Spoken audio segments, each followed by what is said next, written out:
Hey, que Dios te bendiga y que Dios te guarde. Espero que te encuentres bien en esta hora. Le habla su hermano Alex Sosa, siervo de Cristo por su misericordia.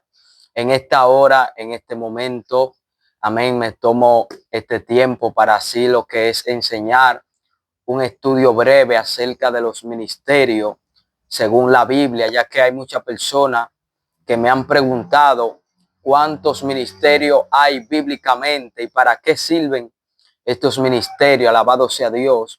Y para empezar con este estudio acerca de los ministerios, vamos a buscar en nuestra Biblia, en el libro de Efesios o en la epístola de Efesios, capítulo 4, versículo 11 en adelante.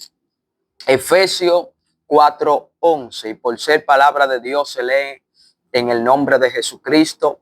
Amén. Dice así: y él mismo constituyó a uno apóstoles, a otros profetas, a otros evangelistas, a otros pastores y por último maestro. Dice el verso 12, a fin de perfeccionar a los santos para la obra del ministerio, para la edificación del cuerpo de Cristo. Bueno, bíblicamente, según la palabra donde acabamos de leer, hay 5 ministerios que el mismo Señor le da a aquellas personas que Él escoge y llama por su gracia. Los ministerios son, aleluya, llamamientos específicos que el Señor otorga a diferentes personas que Él escoge. Por eso dice aquí, Él mismo constituyó a unos apóstoles, a otros profetas, a otros evangelistas, a otros pastores y a otros maestros. La palabra ministerio significa servicio o servir a otro como esclavo o como servidor. Eso significa la palabra ministerio, tener una asignación, tener, aleluya, delegarle a alguien, sea un don, sea un talento, sea un liderazgo, para que a través de ese liderazgo pueda ser de servidor o pueda servir en una congregación o a un grupo de personas. Ahora, hay ministros dentro de las iglesias que son puestos por Dios. Esos son líderes que Dios ha puesto. Ahora, no solamente en la iglesia hay líderes, sino en empresas, en diferentes lugares. Vemos que todo lo que está, amén, con un orden en el mundo tiene líderes, ya sea una empresa, una congregación, aleluya, todo tiene que tener líderes para que pueda marchar bien en un orden específico. Ahora, según lo que estuve investigando en la Biblia, un ministerio se entiende como el servicio a Dios y a los demás en su nombre. Es una forma de servir tanto dentro de la iglesia como en el mundo, reflejando el amor y el ejemplo de Jesucristo. El ministerio puede manifestarse de diversas maneras, incluyendo el servicio a través de dones específicos, la predicación del evangelio, la enseñanza, el cuidado pastoral y otras formas de servicio práctico. Ahora tenemos que identificar y diferenciar que no es lo mismo los dones del Espíritu que el ministerio que el Señor te ha dado, porque los dones no es un ministerio. El ministerio es la asignación que el Señor te da para que tú puedas servir dentro de la iglesia. El don es lo que el Espíritu te entrega conforme a tu capacidad. Por eso dice la Biblia que el Espíritu dio dones como Él quiso.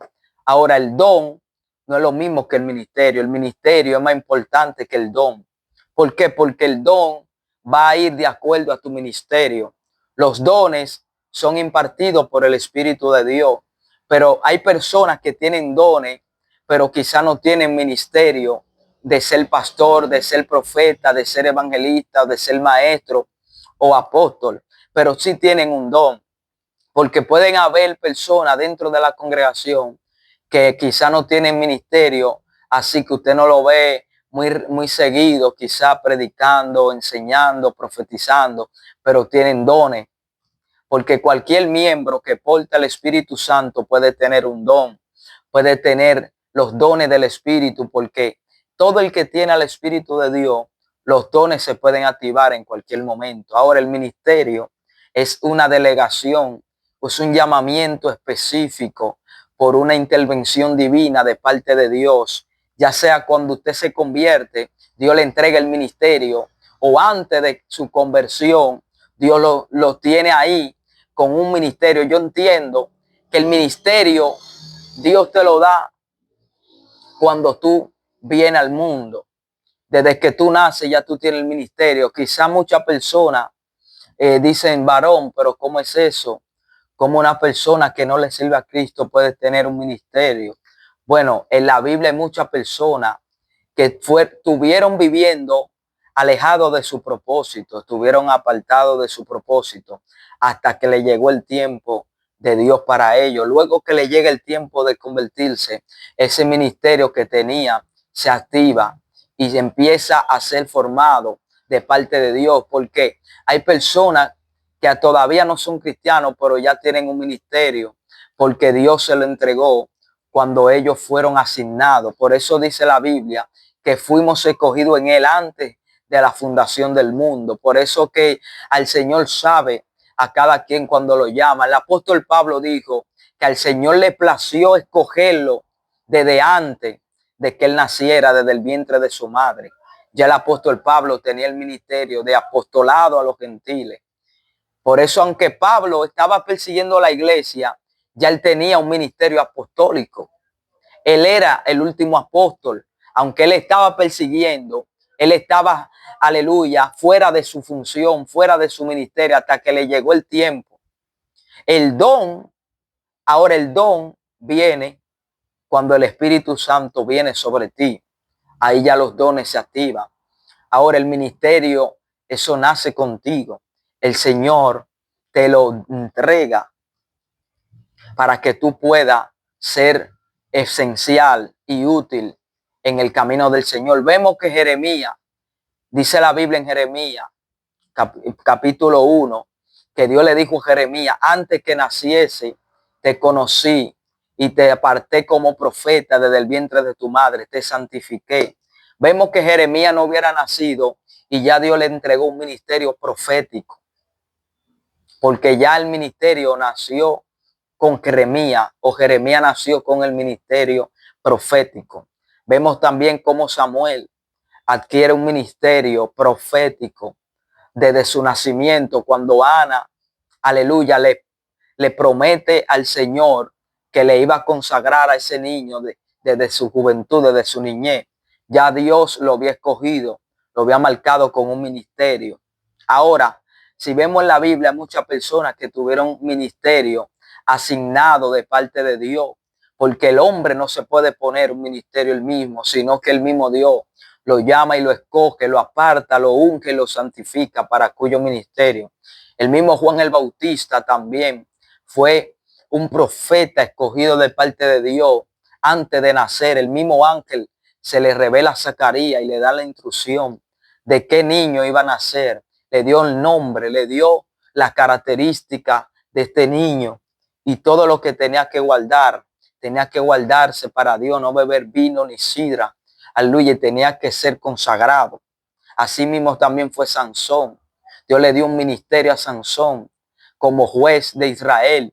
¿Para qué? Para defender el pueblo de Israel y para hacer guerra contra los enemigos de aquel entonces.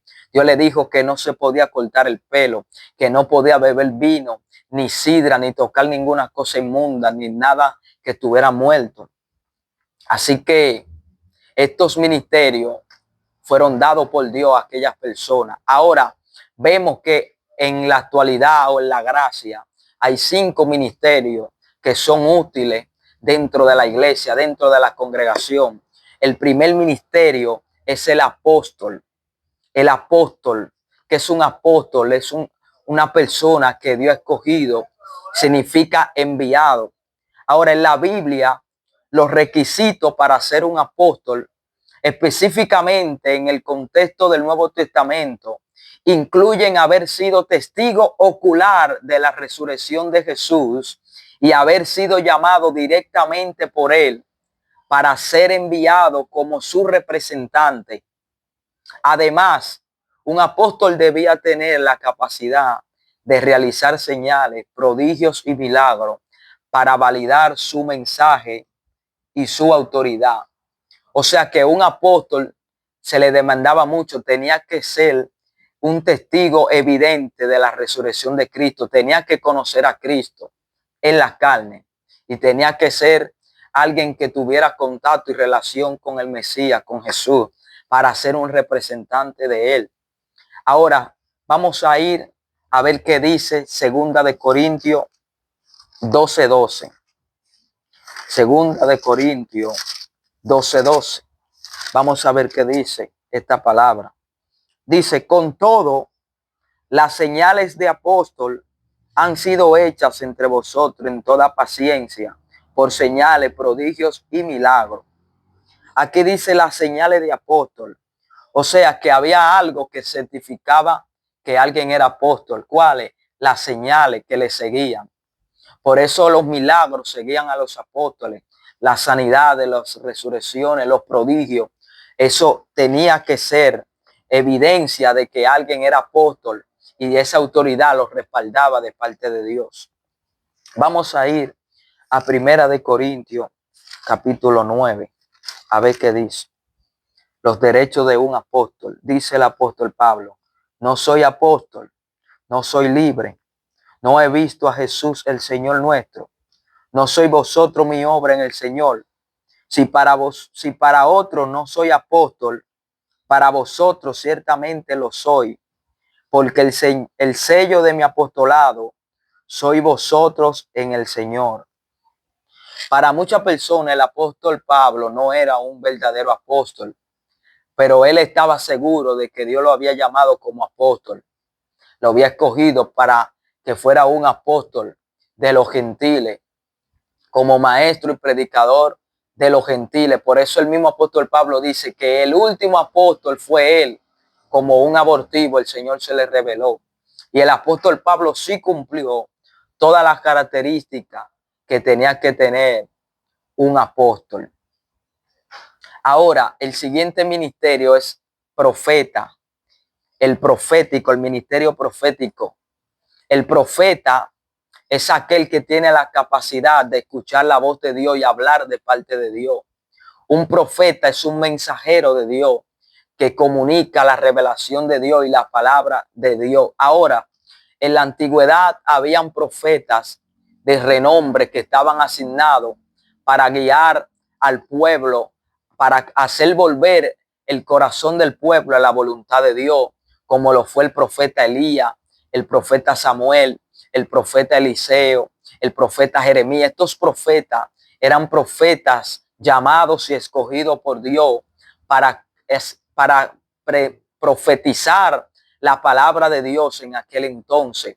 Se le conoce como profeta mayores y profeta menores, ya que también algunos profetas eran escribas a la misma vez.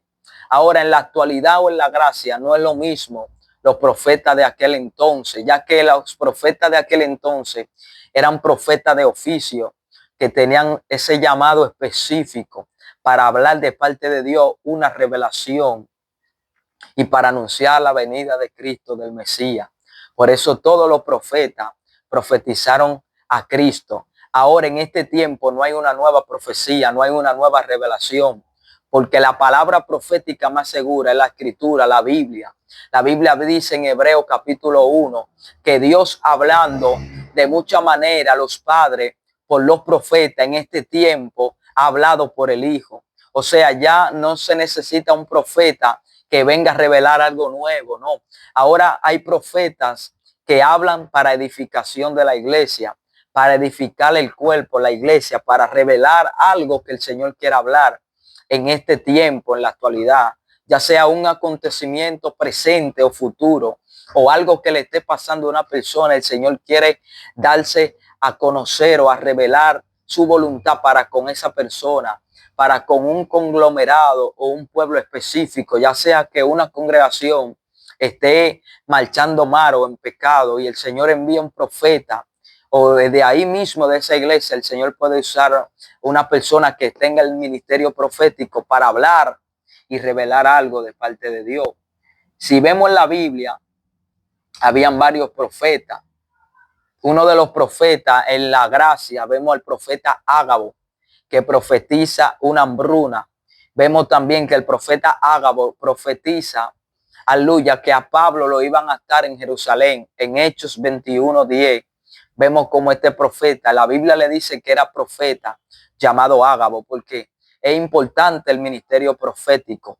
La Biblia dice que no menospreciemos la profecía. Sabemos que hay falsos profetas, pero también hay profetas verdaderos, porque la Biblia dice que sin profecía el pueblo se desenfrena. Ahora, en la Biblia, ser profeta implica un llamado divino, la capacidad de discernir y proclamar la palabra de Dios y una vida que refleje los frutos del Espíritu. Los profetas son llamados a ser portavoces de Dios, transmitiendo sus mensajes con valentía y fidelidad, incluso ante la oposición. Esos son los requisitos de un profeta. Tiene que ser alguien que proclame el mensaje de Dios, aunque alguien se oponga. Tiene que estar lleno del Espíritu y tener comunión con Dios. Tiene que tener discernimiento y tiene que tener un llamado divino. No se puede poner profeta a él ni autoproclamar profeta, sino que tiene que ser genuino.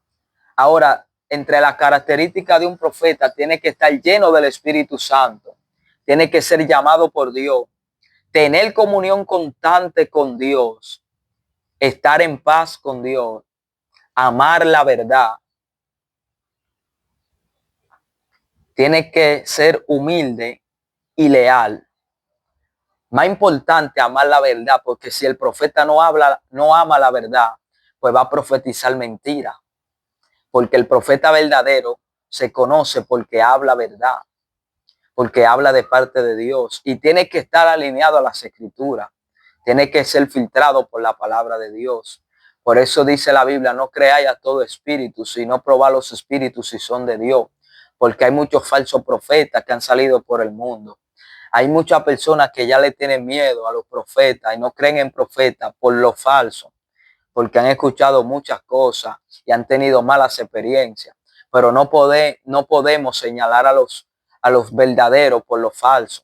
Yo sé que hay falsos profetas, pero hay verdaderos profetas que hablan de parte de Dios y son profetas de oración, de ayuno, de búsqueda, profetas humildes que no están lucrándose ni están hablando por hablar, sino que están consagrados para Dios. Y vamos a buscar un pasaje bíblico donde nos habla de los profetas. Eso está en Deuteronomio, capítulo 18. Vamos a ver qué dice la palabra acerca de los profetas. Alabado sea Dios. Deuteronomio 18, versículo 22. Deuteronomio 18, versículo 22. Dice,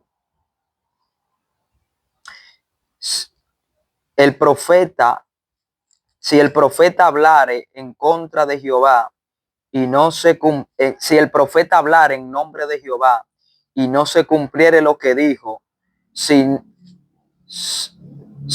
ni aconteciere es palabra que Jehová no ha hablado, con presunción la habló el tal profeta, no tengas temor de él.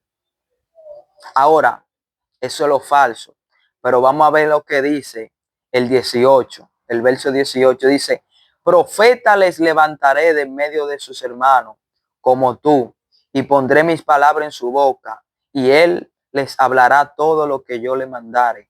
Mas a cualquiera que no oyere mis palabras, que él hablare en mi nombre, yo le pediré cuenta.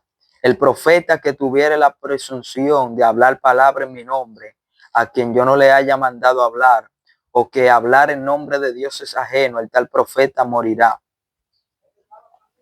Eso es bien delicado. El profeta falso debía morir en aquel tiempo. ¿Cómo se conoce un verdadero profeta? Si la palabra que Dios se cumple y si es una palabra que te alinea a la voluntad de Dios. Así se conoce un verdadero profeta. Un verdadero profeta habla para acercarte al Señor, para alinearte a la voluntad de Dios. Ahora, el tercer ministerio es el evangelista. el más grande porque se extiende. Un evangelista es un mensajero eclesiástico que estás llamado de parte de Dios para predicar las buenas nuevas y enseñar a las personas acerca de Jesucristo, con la misión de proclamar el evangelio y llevar a las personas al arrepentimiento y a la fe. La Biblia establece cualidades y responsabilidades para aquellos que se dedican a esta labor, destacando la importancia del carácter, la fidelidad y la rectitud para enseñar. Un evangelista tiene el ministerio de predicar la palabra, de anunciar las buenas nuevas a toda criatura. El evangelista tiene el ministerio que más se extiende, porque el evangelista tiene que predicar a tiempo y fuera de tiempo. Un evangelista no puede poner excusas para predicar, no puede cobrar por el mensaje, no puede estar, aleluya, vago. Tiene que estar predicando, tiene que estar buscando las almas, tiene que estar, aleluya, leyendo la Biblia constantemente para tener un mensaje revelado de Dios y un mensaje específico, espontáneo. Tiene que conocer los evangelios y tiene que tener una relación con Cristo.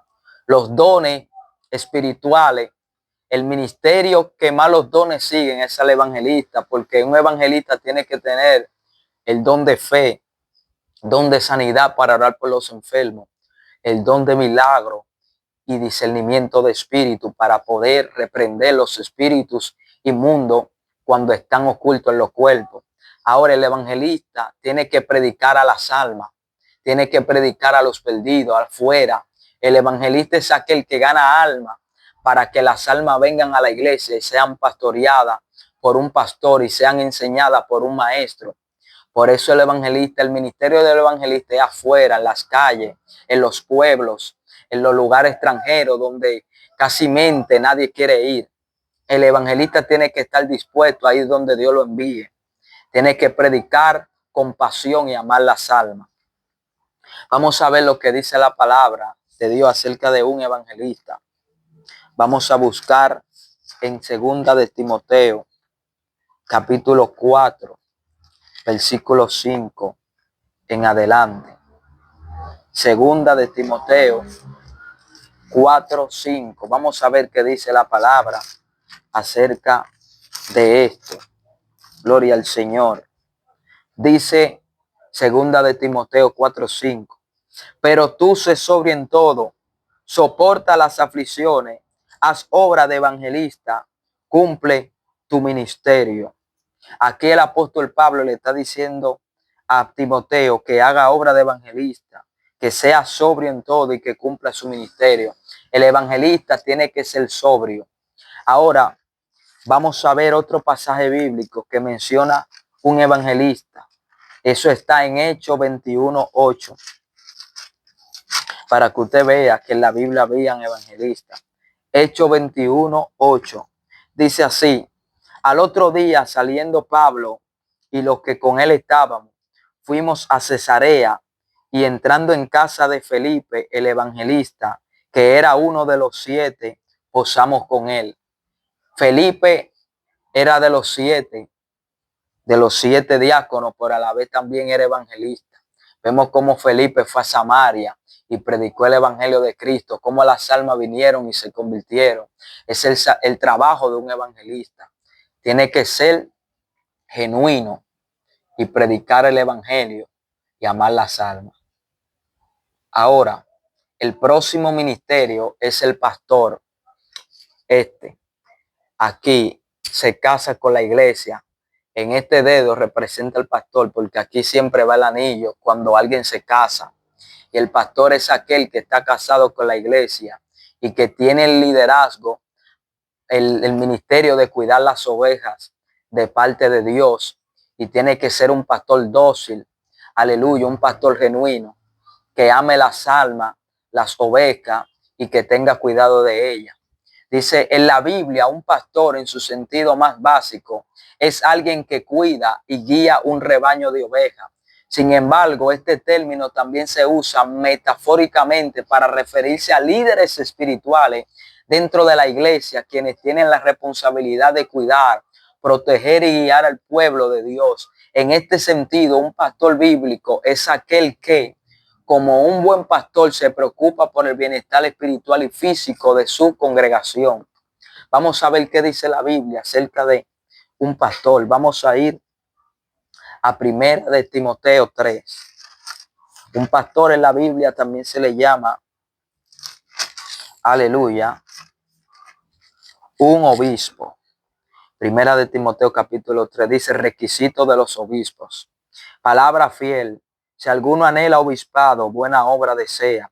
Pero es necesario que el obispo sea irreprensible, marido de una sola mujer, sobrio, prudente, decoroso, hospedador, apto para enseñar, no dado al vino, no pendenciero, no codicioso de ganancia deshonesta, sino amable, apacible, no avaro, que gobierne bien su casa, que tenga a sus hijos en sujeción con toda honestidad. Pues el que no sabe gobernar su propia casa, ¿cómo cuidará de la iglesia de Dios? No un neófito, no sea que envaneciéndose caiga en la condenación del diablo. También es necesario que tenga buen testimonio de los de afuera, para que no caiga en descrédito y el lazo del diablo. El pastor tiene que ser alguien que enseñe. No puede ser dado al vino, no puede ser un pendenciero, no puede tener un mal testimonio. Tiene que ser alguien genuino, que no ame la ganancia deshonesta, que no ame el dinero, que no sea avaro, apto para enseñar. Tiene que ser prudente, sobrio, humilde, hospedador y no dado al vino. O sea, se le demanda mucho, porque este ministerio cuesta, y entre los 5 ministerios, el ser pastor es el ministerio que se le demanda más, porque se le va a pedir cuenta, como dice en Hebreo 13, que ellos velan por nuestras almas como quienes han de dar cuenta. Vamos a ver qué dice 1 de Pedro 5:2. Dice: apacentar la grey de Dios que está entre vosotros, cuidando de ella, no por fuerza, sino voluntariamente, no por ganancia deshonesta, sino con ánimo pronto, no como teniendo señorío sobre los que están a vuestro cuidado, sino siendo ejemplos de la grey. Y cuando aparezca el príncipe de los pastores, vosotros recibiréis la corona incorruptible de gloria. Ese ministerio poderoso. Ahora vamos a ver el último ministerio, que es el maestro. Sé el que limpia el oído, el que trae la enseñanza, el que trae el maná, el pan, el que edifica con una enseñanza. El maestro tiene que conocer las escrituras, tiene que conocer cada significado, cada tiempo de que se habla la escritura, sus tiempos, su significado, la cultura. Aleluya, tiene que conocer cada texto y contexto. El maestro tiene que ser alguien estudioso, alguien docto en la palabra, preparado, alguien con un conocimiento teológico, eclesiástico, y tiene que saber interpretar los textos. No puede sacar los textos fuera de contexto para hacer un pretexto. Tiene que saber las historias y todo, conocer el Antiguo Testamento, el Antiguo Pacto y la gracia. Tiene que saber todas estas cosas. Tiene que conocer, aleluya, las partes proféticas de la Biblia, la parte poética, la parte histórica, todo. Tiene que ser un maestro. El maestro se le demanda mucha lectura, enseñanza y conocimiento. Dice, un maestro bíblico debe tener un profundo entendimiento de las escrituras y la capacidad de aplicarla de manera relevante a la vida diaria de sus estudiantes. Vamos a ver qué dice la Biblia acerca de un maestro. Vamos a buscar Santiago capítulo 3. Santiago capítulo 3. Gloria al Señor. Alabado sea Dios. Aleluya. Santiago capítulo 3 dice: hermanos míos, no os hagáis maestros muchos de vosotros, sabiendo que recibiremos mayor condenación. El maestro tiene que saber enseñar, porque si enseña algo erróneo, todos los que lo escuchan van a estar errados. El maestro tiene la capacidad de hacer que el pueblo se pierda o se salve, porque si el maestro enseña algo mal y el que el pueblo no escudriñe, todo el pueblo va a estar mal. Pero si el maestro enseña algo bueno, el pueblo entero estará bien. Así que estos son los ministerios.